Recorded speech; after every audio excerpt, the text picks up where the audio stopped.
Shalom et bienvenue à l'Assemblée Beth Ariel, un endroit de sabbat, un endroit de repos où on veut toujours découvrir plus au sujet de notre Dieu merveilleux et toujours on veut célébrer, élever son nom. C'est vraiment important de se rencontrer sous la souveraineté de Dieu, surtout dans ces moments de difficultés et de commotion à travers le monde.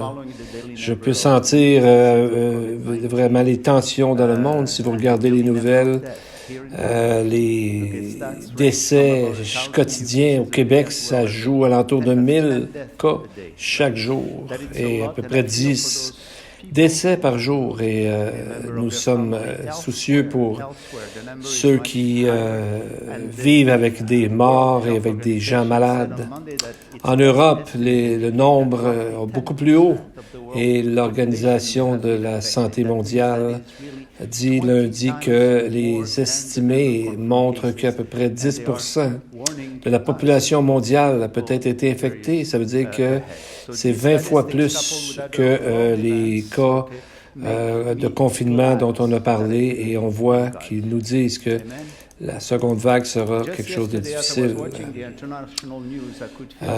Il y a vraiment des problèmes qu'on voit dans tout ça, mais nous savons que Dieu est au-dessus de tout ça et qu'il va prendre soin de nous, que malgré tout ce qui arrive, Dieu est au contrôle. En Thaïlande, il y a beaucoup d'émeutes dans les rues, spécialement la jeunesse, et qui sont contre le gouvernement et contre la monarchie. En Biélorussie, contre le président qui est là depuis 23 ans et qu'on dirait qu'il a trafiqué les dernières élections, refuse d'accepter la défaite et de laisser son poste. Et il y a des guerres entre l'Arménie et l'Azerbaïdjan qui s'envoient des bombes à travers leurs villes. Et l'autre guerre qui dure depuis 2004, le Yémen, où est-ce que les Houthis sont supportés par l'Iran contre les gens militaires au Yémen. Donc, c'est une guerre qui dure depuis longtemps. Donc, on dirait que tout à différents endroits, que ces gens-là se préparent à la guerre et qui préparent leurs armes. Au début de ce mois-ci, la Turquie a dit « Jérusalem est à nous ». Comment le président de la Turquie a pu dire que Jérusalem est à nous s'il référait à un moment que la Turquie a déjà eu Jérusalem? C'était durant l'Empire ottoman qui avait le contrôle sur Jérusalem entre les années 1516 et 1917. Et aujourd'hui, il aimerait ça reprendre le contrôle de la ville de Jérusalem. Et nous savons que lorsqu'il dit ça, que Jérusalem est à lui et que Jérusalem veut le détruire, sans le savoir, il se trouve à être dans la prophétie de Ézéchiel 38-39. 2500 ans a été prophétisé déjà. Et on voit que c'est ce qu'il veut faire, mais Dieu l'avait déjà prévu. Selon le journal Israël Hayom, un journal en langue hébraïque, on dit que le gouvernement turc a mis des dizaines de millions de dollars pour assurer la sécurité de la coupole du rocher, pour qui est présentement sous la juridiction de la Jordanie.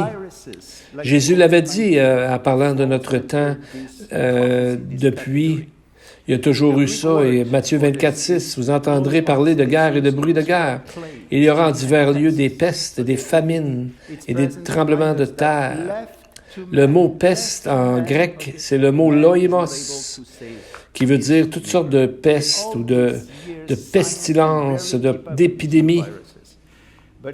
Et on voit que le monde ne peut pas arriver à contenir tous ces virus. Mais Jésus a ajouté dans le même texte qu'on a lu, « Tout cela ne sera que le commencement des douleurs. » Donc, il y a toujours eu des guerres, mais on voit qu'aujourd'hui, alors qu'on approche Nous sommes dans la fin des temps depuis longtemps, mais nous approchons au moment de l'enlèvement et le début de la tribulation qui va durer 7 ans. Et tranquillement, on voit ici et là des signes que tout cela va arriver. Et on parle de l'Antichrist dans Apocalypse 6, où est-ce qu'il va faire on voit que ces choses-là vont arriver, que les prophéties s'en vont de plus en plus vers la fin des temps. Donc, je suis content, dans un sens, de voir que nous sommes en train, justement, d'étudier ces choses-là.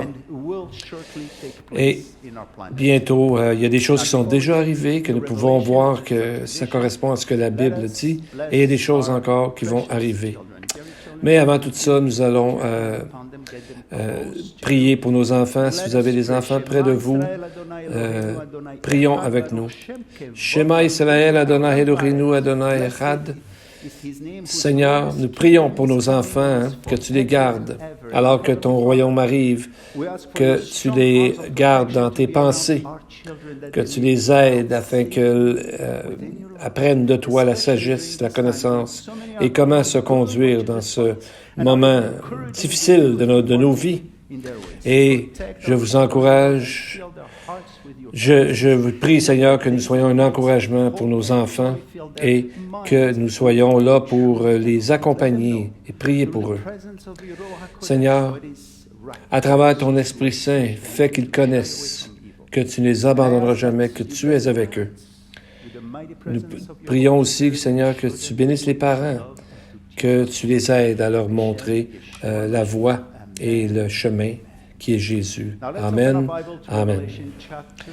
Ouvrons nos Bibles, chapitre 2 de l'Apocalypse. Et nous allons voir dans ce texte les derniers mots de Jésus avant qu'il quitte. Et nous savons qu'il va revenir. Mais nous allons voir qu'est-ce que Jésus parle au sujet de plusieurs églises. On voit que différents aspects, différentes églises, de différents types d'églises. Quand on pense à une église, on a tendance à penser à un building, à une bâtisse avec des gens, la même foi, la même croyance, mais c'est pas nécessairement ce que la Bible décrit en tant qu'Église. Une Église est rarement homogène et rarement tout le monde est pareil.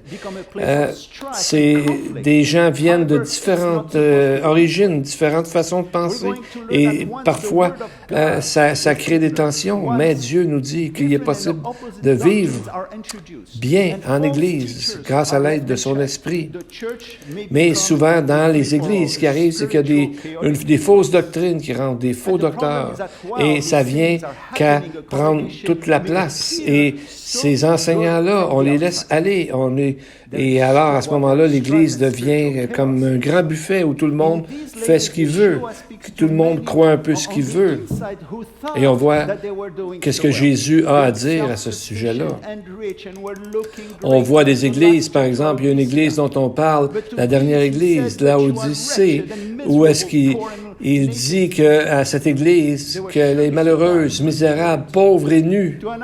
Ce sont les mots même de Jésus à l'église de Laodicée. Et même à l'église de Sardes, il dit, tu passes pour être vivant, mais tu es mort. Comment une Église peut-elle être morte? Est-ce que l'Église, on ne dit pas que dans son forme originale, c'est supposé être vivant et dynamique? On n'est pas supposé voir une Église morte. C'est pas une possibilité, on dirait. Mais Jésus nous dit ça, donc ça doit être vrai. Parce que le blé et l'ivraie vivent côte à côte, et si on les laisse faire.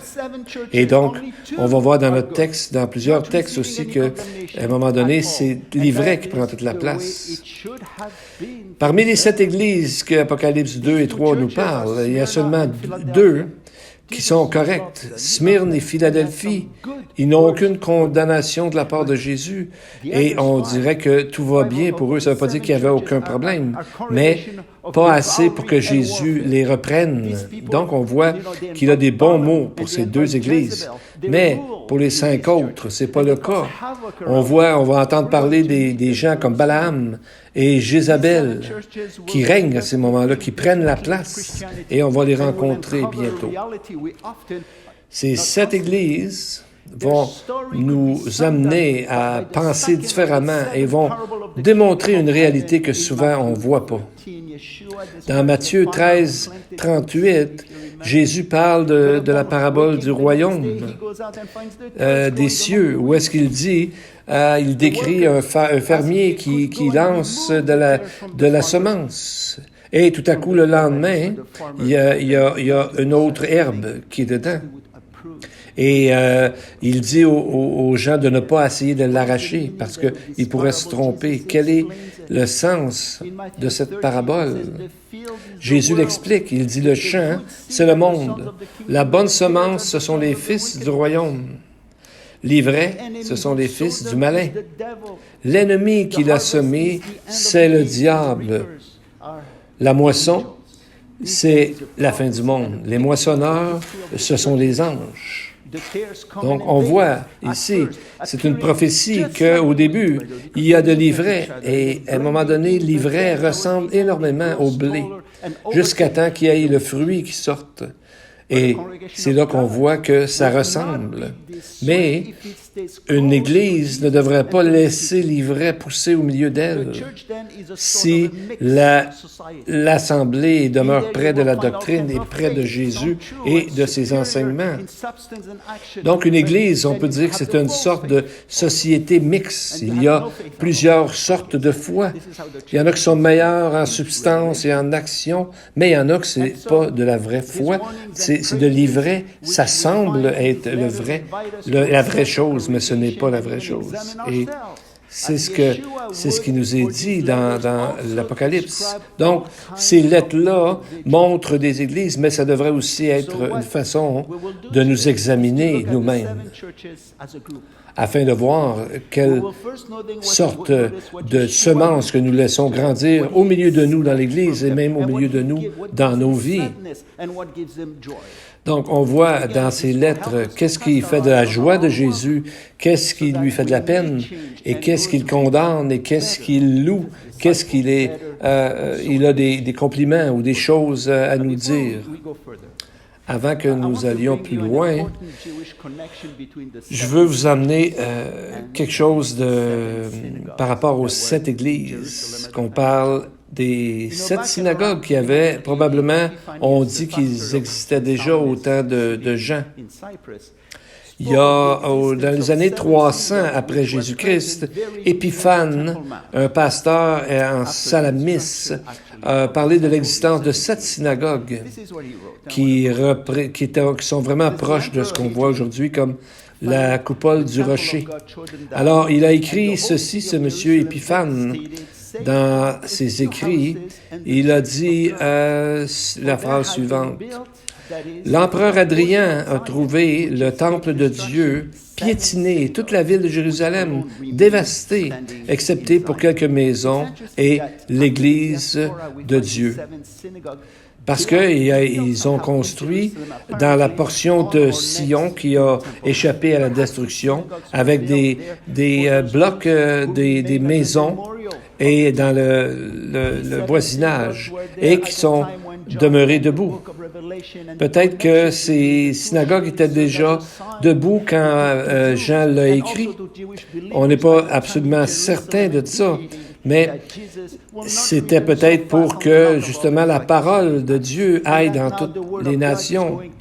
Et de plus en plus, on voit que ces 7 synagogues-là, plus tard, sont tombées à presque en désolation. Il n'y avait presque plus de synagogues. En 1263, il y a un rabbin, Namanides, est allé à Jérusalem et il a trouvé seulement une synagogue debout et il y avait seulement 2 Juifs et ça donnait qu'imaginez-vous, c'était 2 frères.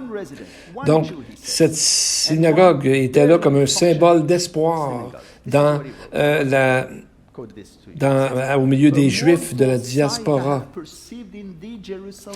Et il a dit, j'ai trouvé quelque chose de triste à Jérusalem, à travers la persécution et à travers, c'est vraiment triste de voir qu'il n'y a plus rien qui reste debout à peu près. C'était un symbole d'espoir quand même pour, imaginez-vous, il y avait seulement une synagogue pour toutes ces années, jusqu'à qu'il n'y en ait plus du tout. Après la destruction du temple, il y a eu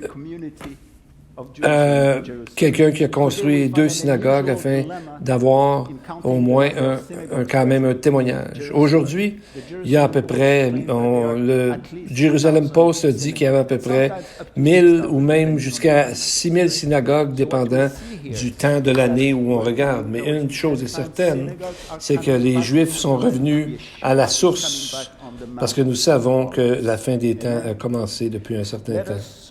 Amen. Nous allons retourner maintenant au texte de l'Apocalypse et nous allons voir le Fils de l'homme, comment il apparaît dans Apocalypse 1.13, au milieu des 7 chandeliers. Apocalypse 1.13, au milieu de l'Église de Dieu, au milieu des chandeliers qui sont dans le fond les églises. C'est expliqué dans le même texte. Donc on voit que Dieu est très impliqué dans les affaires de son Père, parce que c'est son Église et il s'en occupe. Donc on voit qu'il est très impliqué. Et on voit dans le texte que nous allons voir ce matin, l'emphase est mise sur les œuvres de ces églises. Quel genre d'œuvres qu'ils avaient, soit il y avait vraiment un engagement de foi plus ou moins grand, et un engagement selon la doctrine plus ou moins grand. Donc vous allez voir ce qu'on appelle en hébreu la mitzvah, ou les œuvres, parce que c'est ce que le monde voit de l'extérieur. Et nous allons voir à travers notre voyage les 7 églises et ce que Jésus a à leur dire à chacune. Il y a certaines choses qu'il répète 7 fois, une pour chaque congrégation. À chaque lettre, chaque église finit par les mots « à celui qui vaincra ». À celui qui vaincra, qu'on voit sur le tableau, sur l'écran plutôt. Qui est le vainqueur? Est-ce que c'est un croyant?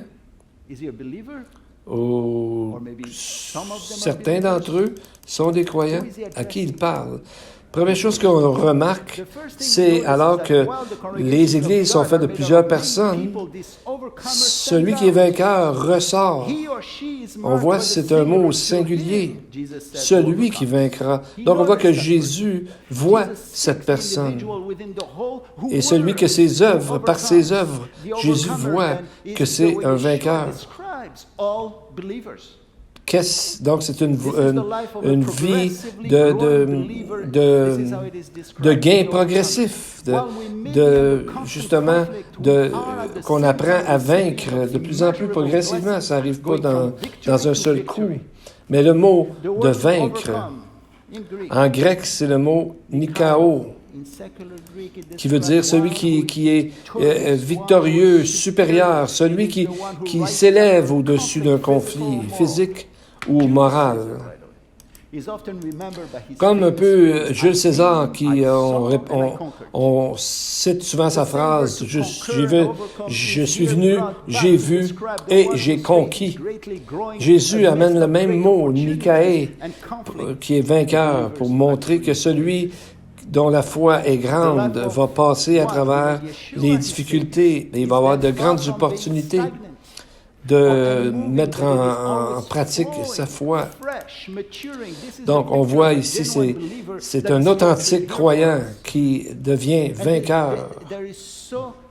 Dans une église, en réalité, dans le monde spirituel, il n'y a pas de stagnation. Soit qu'on on digresse, on descend ou on devient meilleur. On ne peut pas rester juste stagnant comme dans l'image d'une eau. Vous vous rappelez, à Éphèse, on a parlé, Jésus dit, tu as oublié quoi? Ton premier amour. Ça veut dire, tu m'as oublié. Et la dernière, Laodicée, Jésus dit qu'elle est sans amour.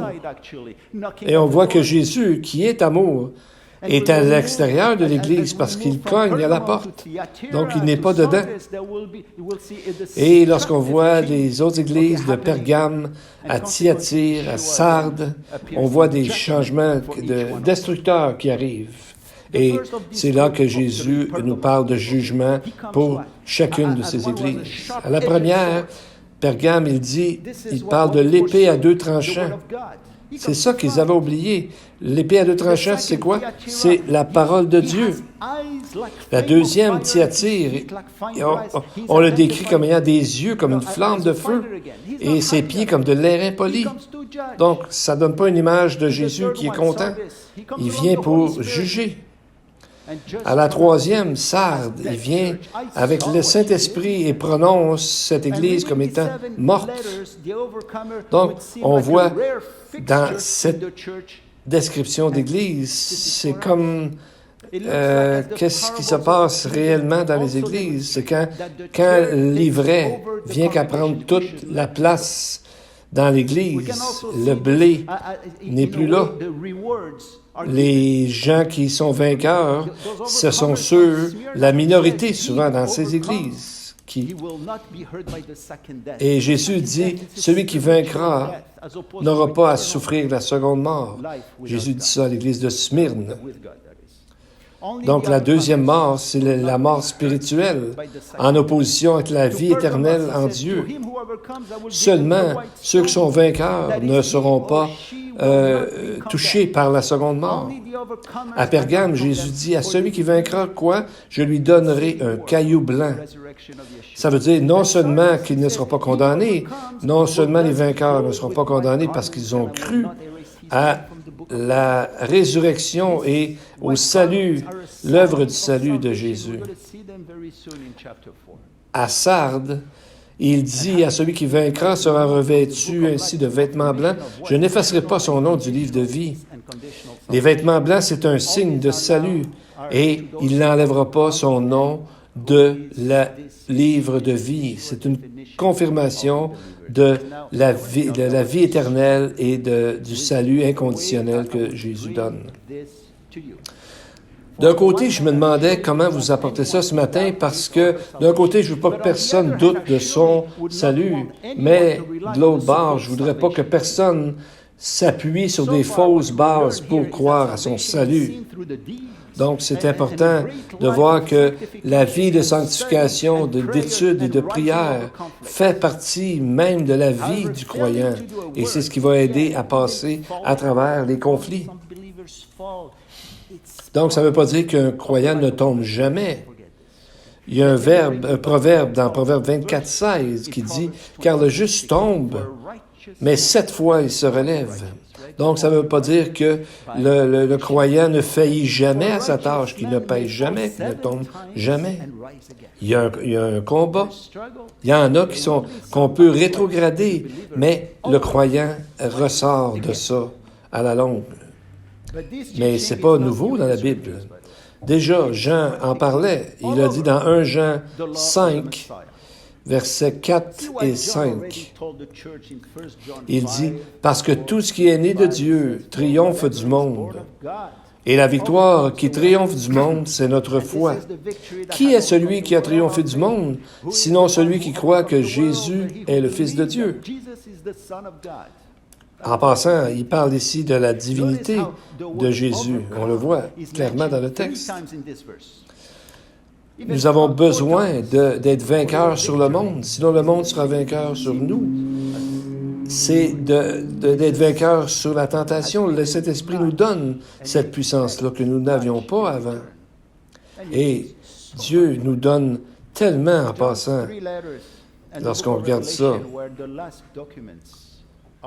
C'était certain que les temps messianiques étaient loin d'être en train d'arriver à ce moment-là, parce qu'on voit bien que les églises ne sont pas comme ils devraient être. Et on voit qu'au lieu, comme le texte d'Ésaïe 11 nous dit, que le loup est à côté et l'agneau mange à côté, chacun n'est pas en guerre un avec l'autre. C'est pas ça qu'on voit. On voit ça, pas ça du tout présentement. Donc, c'est pas la paix sur la terre, ni au niveau animal, ni à d'autres niveaux non plus. Donc, on voit que beaucoup d'hommes dans l'Église déjà étaient là en train d'attaquer l'autorité de Jean, de l'apôtre Jean et de d'autres apôtres et l'autorité de Dieu dans l'Église. Donc, on voit que le mal a toujours continué, n'a jamais arrêté. J'aimerais ça vous apporter une image à propos de gens qui n'ont pas fait le travail qu'ils étaient censés faire et les conséquences ont été terribles. Le 22 mars 1992, un avion US Air Flight 405 attendait pour l'aéroport LaGuardia à New York pour aller à Cleveland. Il y avait une tempête de neige qui commençait. Après qu'on a dit à l'avion qu'elle pouvait décoller, il avait attendu un gros 30 minutes. La tour de contrôle leur a dit de partir. Et alors, ils ont commencé. Mais tout à coup, l'aile gauche s'est tombée et s'est détruite sur le tarmac. Et ensuite, ils ont tombé dans la boue. Et finalement, ils ont tombé 100 pieds plus bas. Et il y a eu des blessés. L'avion a été complètement détruit. Il y a eu des morts. 27 personnes sont mortes. Il y avait un homme qui a survécu sans aucune blessure. Déjà, de survivre un crash d'avion, c'est une expérience vraiment traumatisante. Personne n'aurait pu blâmer cet homme de plus jamais prendre l'avion. Mais lui, le lendemain, le lundi, le jour après le crash de l'avion, un monsieur qui s'appelait Bart Simon a embarqué dans un autre avion pour retourner à la maison en toute sécurité à Cleveland. Cet homme est une image d'un vainqueur. C'est que tout de suite, la peur ne l'a pas paralysé. Vous savez, la peur paralyse des ministères, des relations, des rêves, des églises, des carrières, etc. Mais on voit que cet homme, tout de suite, a pris sa peur et n'a pas arrêté à cause de la peur. Il a tout de suite embarqué dans un autre avion et finalement, il n'est rien arrivé. Donc, notre but aussi, c'est de se relever rapidement, de ne pas être pris, arrêté, gelé par la peur, mais de vraiment se confier à Dieu. Donc, on peut se demander, chacun de nous, est-ce que je suis un vainqueur? Si la réponse est oui, est-ce qu'on peut se demander, est-ce que je suis aussi vainqueur que je pourrais? Est-ce que nous sommes facilement intimidés par la tribulation, la persécution ou le travail difficile? N'oublions jamais la promesse du Seigneur que tout ce qu'il nous a donné, on est capable de ne pas tomber, qu'il nous donnera pas des tentations qui vont au-delà de ce que nous pouvons endurer. Il est toujours là. Et si nous sommes près de lui, nous lisons les Écritures, nous les étudions, nous prions, nous pouvons passer à travers. C'est la promesse que Dieu nous donne. Pardon. On continue pour montrer certains mots dans les textes. Et c'est le mot ici, persévérance. Une des choses qui revient souvent lorsque Jésus parle des œuvres. Oui. On voit que Jésus parle de la persévérance. Il leur donne, il dit à certaines églises, je connais ta persévérance. Tu as de la persévérance. Tu as gardé le mot de ma persévérance. Donc, plusieurs personnes commencent bien, mais ne finissent pas le travail. Ils commencent la vie, mais ne continuent pas leur sanctification. Donc, la persévérance, c'est de ne pas retourner en arrière, de continuer l'engagement, le ministère, même notre sanctification, de ne pas s'arrêter, comme on disait tantôt, de se relever lorsqu'on tombe. Parce que Jésus le remarque. Il remarque nos réactions à ces choses. Il remarque notre persévérance. Persévérance, c'est un autre mot qu'on pourrait dire synonyme du salut. Il dit que les gens qui sont sauvés vont persévérer. Non, parce que des gens, des fois, quand on accepte la vie chrétienne, on pense que tout va être bien allé. Il n'y aura plus jamais de problème. Mais c'est pas comme ça que ça fonctionne. Et Jésus ne nous a jamais dit qu'il nous arriverait jamais de problème. Hébreux 2.1 nous donne un truc vraiment important à mettre dans notre vie. Hébreux 2.1, c'est pourquoi nous devons d'autant plus nous attacher aux choses que nous avons entendues de peur d'être emportés loin d'elles. D'être emportés loin d'elles. Que veut dire? Emporter, ça veut dire de tout à coup s'en aller tranquillement pour finalement, tranquillement, disparaître et amené par le courant. Ce que les gens nous disent de faire, ou quoi. Donc, Jésus nous a dit de demeurer, de bâtir notre vie, notre maison, notre foi sur le roc, pas sur autre chose. Et Satan regarde toujours à essayer de nous faire tomber et de nous empêcher d'être persévérants. Un manque de persévérance, Jésus nous en parle dans les paraboles des royaumes des cieux. Il parle entre autres des 4 terres. Il y a seulement 2 terres que nous sommes certains, c'est la première puis la dernière. La première reçoit la parole sur le côté de la route. Et qu'est-ce que Jésus nous dit pour l'explication? C'est que le diable vient et il enlève la parole de Dieu. Donc, ça produit absolument rien. La dernière terre, Jésus dit que c'est ceux qui ont reçu la semence dans la bonne terre. C'est celui qui entend, la comprend, cette parole, et qui produit des fruits et qui grandit. Ça, c'est le mot encore, il persévère, la persévérance. Et les 2 terres qui sont mentionnées dans la parabole. Pardon, on va lire ce qui est dit. Premièrement, est-ce qu'on c'est des croyants ou non? Il y a plusieurs opinions là-dessus. Mais on voit que il y a une différence avec la dernière. Une des terres dit, celui qui a reçu la semence dans les endroits pierreux, c'est lui qui entend la parole, la reçoit avec joie, mais il n'y a pas de racine en lui-même. Il manque de persistance. Dès que survient une tribulation ou une persécution à cause de la parole, il y trouve une occasion de chute. Donc, on ne sait pas, et ça fait un bout de temps, il a reçu la parole, il l'a entendu, mais pourquoi il s'est en allé? Est-ce qu'il est un croyant ou non? Difficile à dire parce qu'on ne sait pas. Mais pourquoi il n'y a pas de persévérance? On peut se demander. La 3e terre, Jésus dit, verset 22, Matthieu 13, « Celui qui a reçu la semence parmi les épines, c'est lui qui entend la parole, mais qui les soucis du siècle et la séduction des richesses étouffent cette parole et la rendent infructueuse. » Donc, on ne sait pas qu'est-ce qui est arrivé. Il n'y a pas de parole, elle est étouffée, elle est infructueuse. Donc, est-ce que c'est vraiment un croyant? On ne sait pas. Vraiment.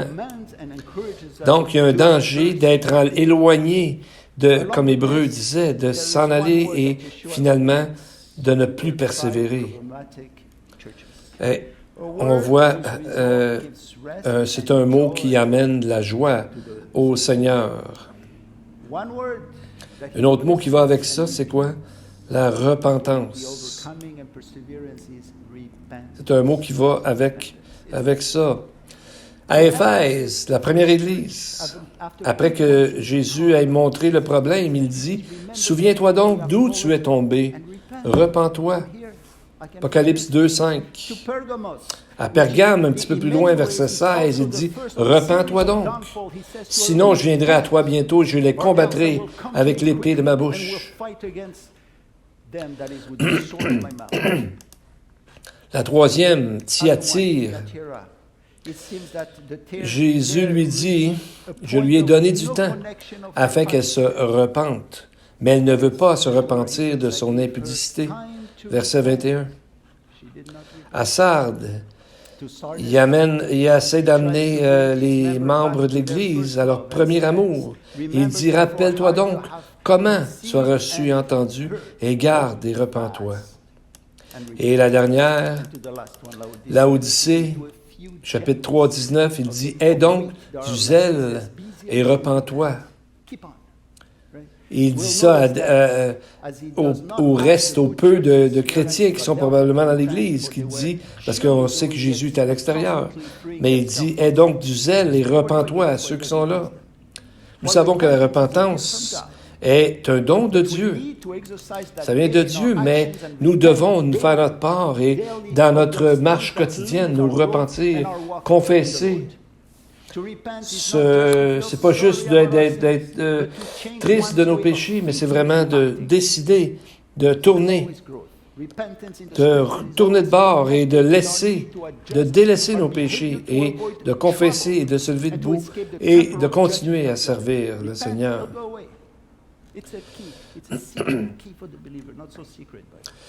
Donc, c'est pas quelque chose de secret, c'est quelque chose qu'on doit faire chaque jour dans notre vie chrétienne. On a toujours à recommencer pour ne pas s'éloigner.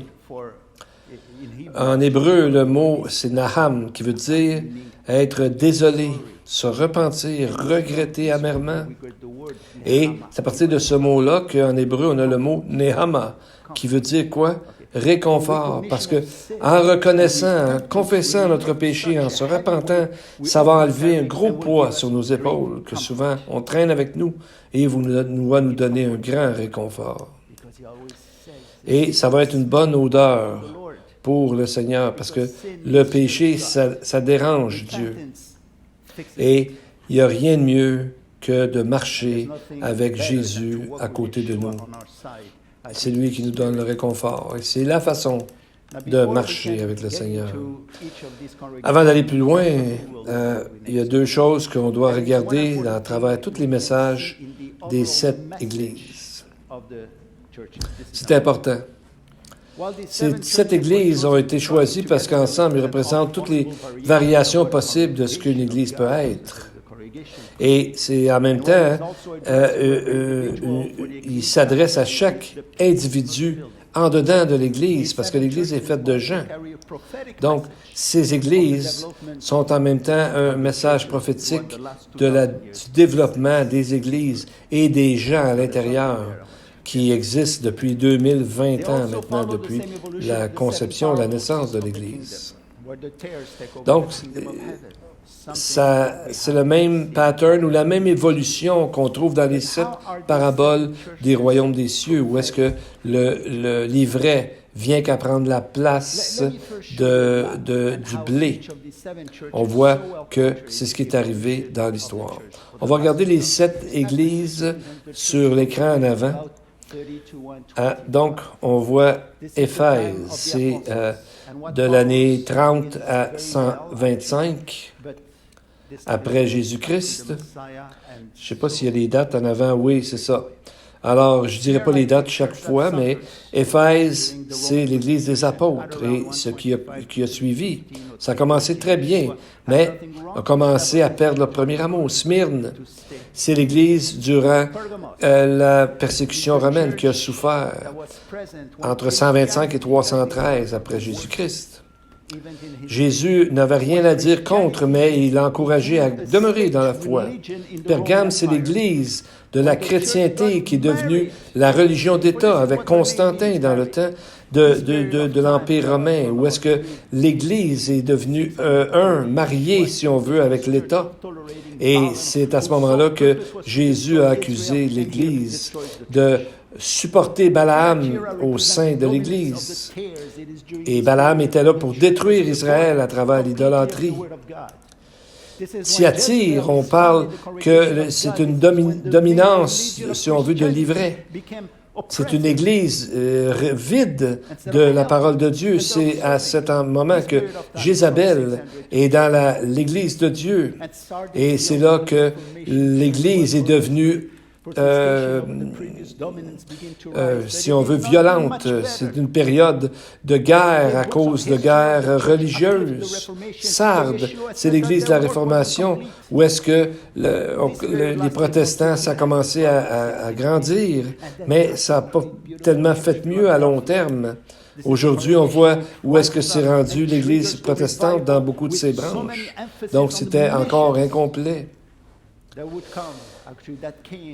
Philadelphie est l'Église qui a commencé avec des réveils et l'emphase a été mise sur les missions à travers le monde. C'est une période d'un grand réveil à travers le monde. 1650 à 2020 après Dieu, donc on est encore un peu là-dedans. Et les Juifs ont commencé à revenir à l'Église. Et cette période, finalement, amène à Laodicée, qui est la pire des églises. C'est l'Église de la tribulation, des temps de la tribulation, qui est déjà commencé dans ses fruits, dans ses racines.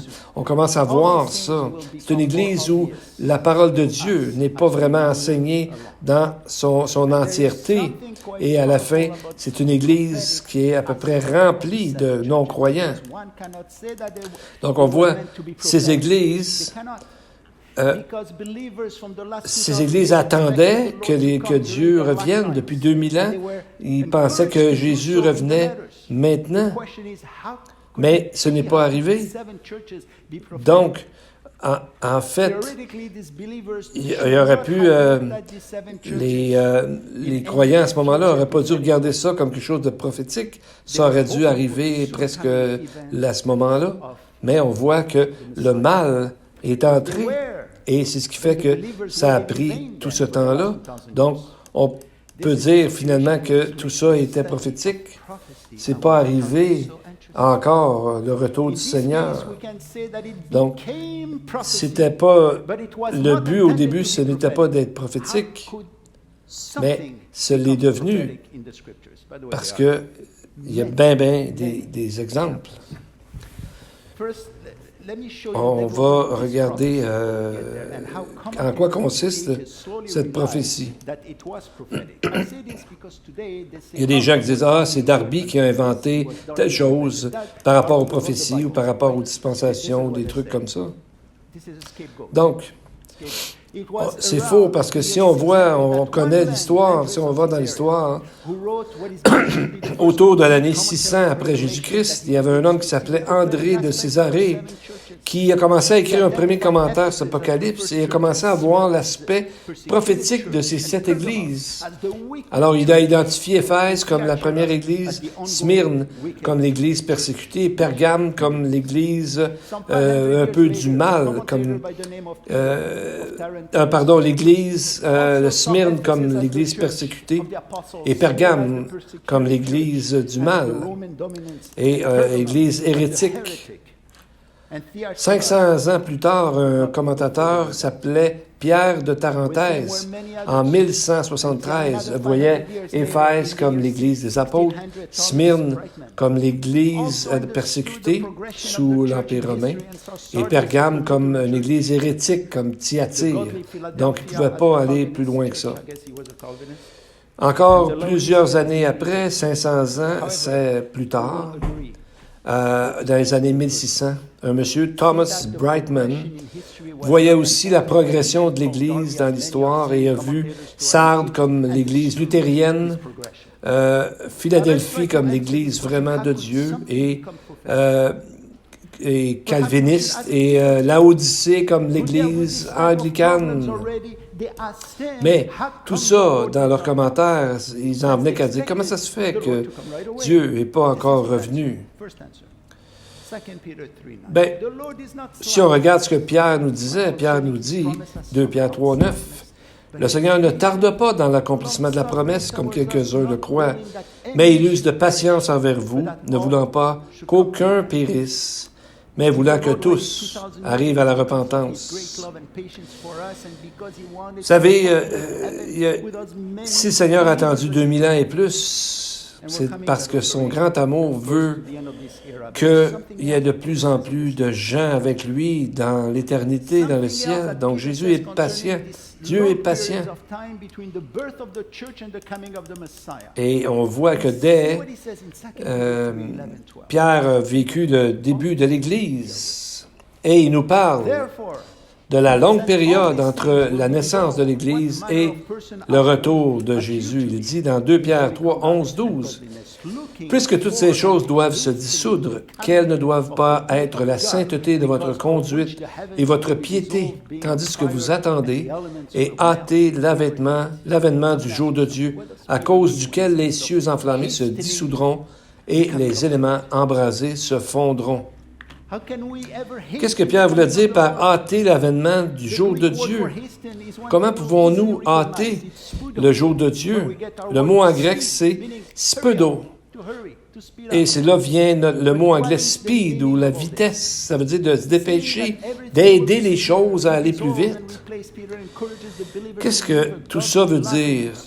En voyant que tout va disparaître, être dissous et être remplacé. Puis Pierre nous encourage, nous croyants, de vivre une vie chrétienne selon Dieu. Et en faisant ça, ça va hâter le retour du Seigneur. Et on peut déduire que pour les derniers 2000 ans, l'Église n'a pas vraiment réussi son travail parce que ça fait longtemps que ça dure. Un peu comme le peuple dans Exode qui tournait en rond avant la terre promise par leur propre faute, désobéissance. Ça a pris du temps.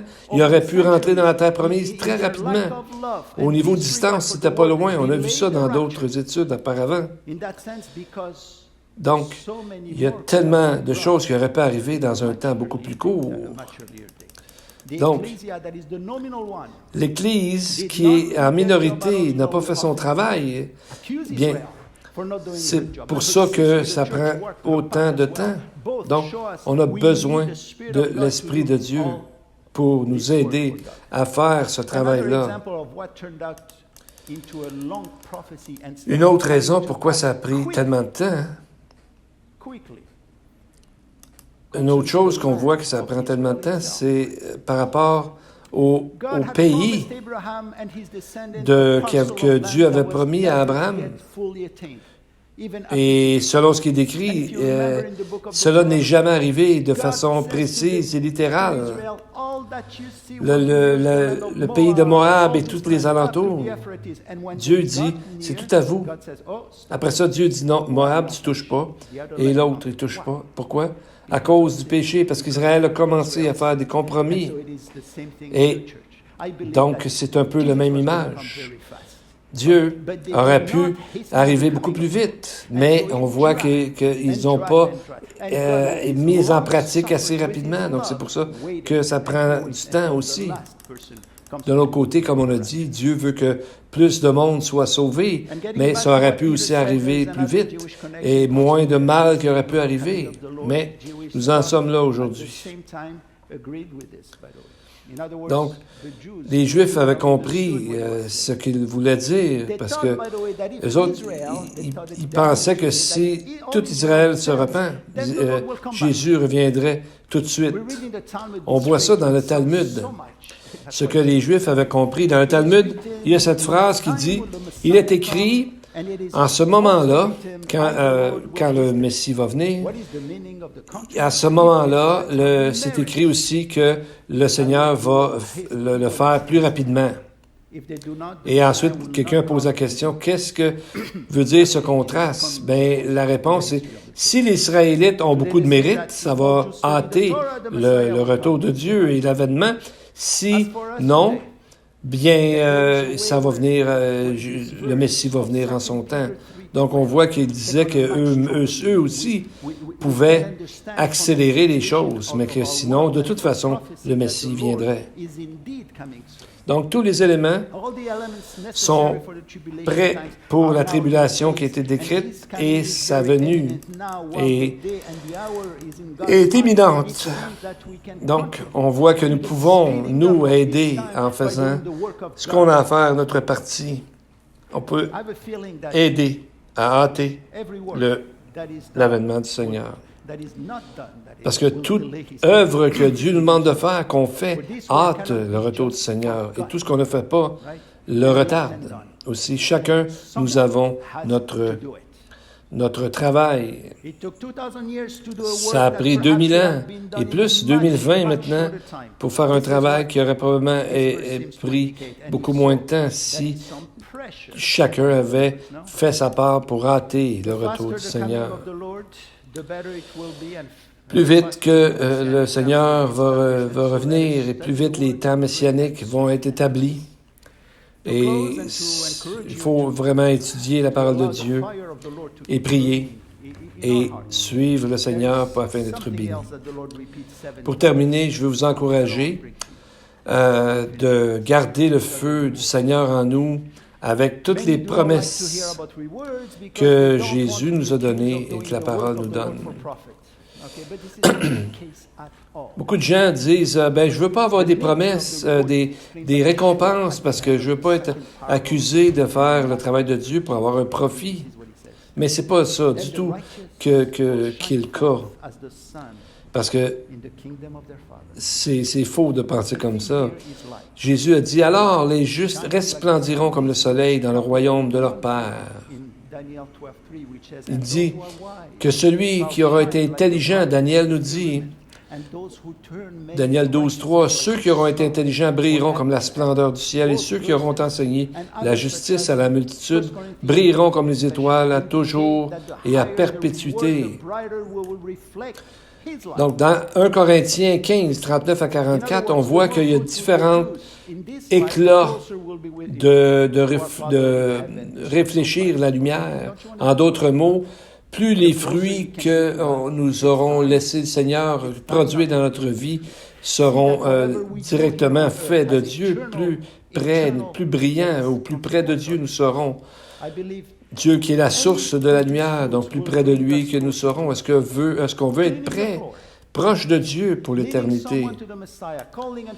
Donc, Dieu dit dans Hébreux 6:10, Dieu n'est pas injuste pour oublier votre travail et l'amour que vous avez montré pour son nom, ayant rendu et rendant encore des services aux saints.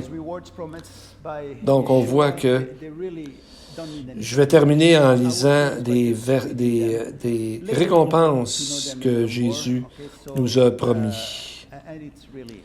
À Éphèse, il dit, 2, verset 7, « À celui qui vaincra, je donnerai à manger de l'arbre de vie qui est dans le paradis de Dieu. » À Smyrne, Jésus promet, « Je lui donnerai la couronne de la vie. » 10 et 11, « Il n'aura pas à souffrir la seconde mort. » À Pergame, il promet, « Je donnerai la manne cachée et un caillou blanc. Sur ce caillou est écrit un nom nouveau que personne ne connaît, si ce n'est celui qui le reçoit. » Au reste présent dans l'église de Thyatire, Jésus promit, « Je donnerai autorité sur les nations et je lui donnerai l'étoile du matin. » À Sardes, ceux qui croient, Jésus leur promet, « Celui qui vaincra sera revêtu de vêtements blancs. Je n'effacerai pas son nom du livre de vie, et je confesserai son nom devant mon Père et devant ses anges. » À l'église de Philadelphie qui suivait le Seigneur, il promet qu'ils seront une colonne dans le temple de mon Dieu. Il n'en sortira plus. J'écrirai sur lui le nom de mon Dieu et le nom de la ville de mon Dieu, de la nouvelle Jérusalem, qui descend du ciel d'auprès de mon Dieu et mon nom nouveau. À Laodicée, il dit quoi? Je ferai asseoir avec moi sur mon trône, comme moi j'ai vaincu et je me suis assis avec mon Père sur son trône. C'est très, très généreux de la part de Dieu. C'est dur à imaginer que Dieu n'a préparé toutes ces choses pour celui qui suit sa parole. Prions ensemble. Seigneur, Père d'Abraham, Isaac et Jacob, te demandons de remplir nos cœurs et de révéler ta parole dans nos cœurs et de nous aider à voir à travers un miroir de ta parole. Et nous te demander ce matin, est-ce que nous sommes des vainqueurs? Qu'est-ce que nous pouvons faire de plus pour vaincre encore mieux? Aide-nous à ne pas baser nos vies sur des fausses promesses, des fausses idées, mais de regarder sur ta parole, dans ta parole, et de garder surtout notre premier amour, qui est pour toi, Seigneur, qui doit être pour toi. Seigneur, fais de nous des David, des Paul, des gens comme Ruth et tous les gens, des témoins qu'on voit dans Hébreu, qui ont patienté, et parce qu'ils avaient une cité céleste dans laquelle ils croyaient, ils ont travaillé pour ça. Seigneur, nous prions pour tous les gens qui sont venus et qui sont en train de nous écouter, afin que tu les bénisses et les aides à marcher pour toi et pour l'éternité et à hâter l'avènement du Seigneur. Nous prions au nom de Jésus. Amen. Amen.